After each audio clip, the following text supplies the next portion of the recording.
wasiir ku-xigeenka wasaaradda haweenka iyo xuquuqul insaanka dowlad goboleedka Hirshabelle ahna kusimaha wasiirka wasaaradda haweenka Xaliimo Cali Saciid ayaa maanta booqatay xarunta haweenka gobolka iyo kan degmada Jowhar iyadoona halkaas ay kula kulantay haweenka gobolka iyo kan degmada Jowhar iyagoona warbixin kooban wasiirada ka siiyay dhibaatooyinka haysta waxayna sidoo kale cabashooyin ay ka gudbiyeen gudoomiyaasha xaafadaha degmada Jowhar soo mareen maxay ahayd marxalada kala gudbisan iyadoo wax gudoomiye degmo iyo gudoomiye gobol aysan jirin oo ku shaqeynay oo mooryaanta ay dariiqyada la taagan tahay qoryaha إذا محنا هاي قبلي وشغلك كمان لما كأذن وشيء فكوا حولي أنا لو أعرف أنا وحنا وش حوين ولي هاي إحنا لو اللي هي حدنا مسؤول ناقته هاي وحوين حق وليهين أو لا جرب حق فيس كان أنا قاعد بجرب حاكم دومي مساحة قنها ومية هدان قبل داسي أسوق إسقطان هدان أنا وكبيح كنا نسوي بعد معه ولا كونا طال قبل ده سو شيء قط أنا كابو بحين أو هو شيء إلى طاي أنا جناي طاي هدي باهي هوينتي ما هذا قبل أقولك قبل أقولك بالتحفيز كان كمان نحب هذا وإحنا الله ما قبلنا أنا كنا إحنا قبل كرنا حلو حما ينوه يسمع ودنا ويسير حلقة ربع وحي أو حق لنا هنا النبر وحي نقوله هنا النبر وان كبح haweenka haysto haweenka ayagoo dib badan oo haysto haddana waxaan ku sheegay ay madax banaaneen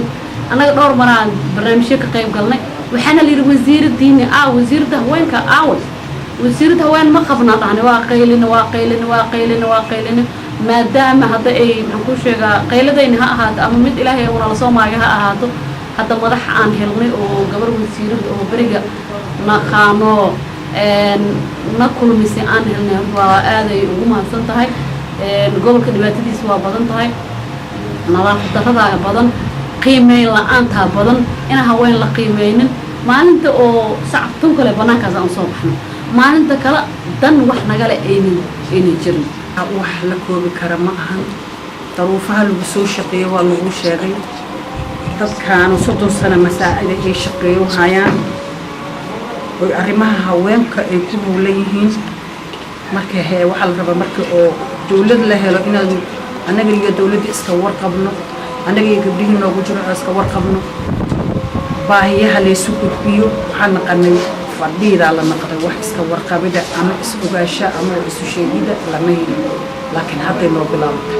waxaan leenahay lagu farima cilmigeena ilaahay ku sii wixii gabar u leedahay rabnaa ka fog marno تيران جوكتي أو شباب جوكتا أنا جا وكيل بوه. وزير كحيانك وزارة هوانك يحقوق الإنسان كيرشبه لأهنا قسمها وزير كوزارة هي شيكتي إن هوانك قبل كي كان دقمة الجوهر أي كم دح بنانيين بدومياش أفر تحافظات دقمة الجوهر. حافظ بدومياش أنا هاد ساعدنا على قبله وحقوق شيء إن هوانك هوس إمالان أورك هوانك وزارة هوانك. iyaga ee hoos imaanay wixii shaqo ah oo loo diraayo waxa mas'uulka ah wasaaraddan waxa uga sii hooseeyo ururka haweenka ee gobolka gobolkan waxa uga sii hooseeyo ururka kan degmadan waxa ugu hooseeyo degmada hadda degmada Jowhar afarteeda xaafadood gudoomiyaal wada leedahay iyada ugu wada hooseeyo saasay hadhoodin riboodki ugu soo dhaca iyo wixii dib oo ka imaada kan xaafadaha kan degmada siinayaan kan degmadana waxay siinayaan gobolkan wasaaradii toos u keenayaan harjeenaya maanta wixii ka dambeeyay in wax meeshaas carqalade ay ka imaanin sidoo kale xuquuqul insaanka waa iyadana muhiim aad gudbiyo badan ee gabdhaha la kulmaan ay jirto oo iska wareysanin oo odayaal dhaqameed intay xaliyaan gabadhiyo dulman hadana xaqeedii la seejinayo bal qaarkood intii la dilay hadana حال مستور أنت لما يقبل إسس أنت يقبل جوينايو وحارجين هذا الشيء قدام بما هذا الشيء كهري ما له نروح وزارة هواينك لكن هذا الشيء قدام بيقبلها إني وزارة بس هواينك يكفر دونا قبلها ما لهن قبيل جوني ما لهن هواينك عشان قبيل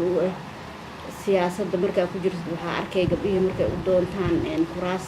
odayaashii oo kale inay gabadhii leeyahay qabiil ma lahan xagga qabiil ma laha hadii laga dhahay xawalheena in loo qabiileeyo markii dibna loo geystana inoo imaadaan inoo odayeeyaan waxa ka yeeli doono ma noqon doonto anaga isku qabiil anaga wada tashan doono waxyaabaha hadda oo ay sheegteen oo caqabado waa ula noqon doonaa madaxda iga sareysay madaxweynaha iyo madaxweyne ku-xigeenka intaba waa la sheer gareen cabdiraxmaan xuseen cumar wadani TV-ga Kalsan magaalada Jowhar.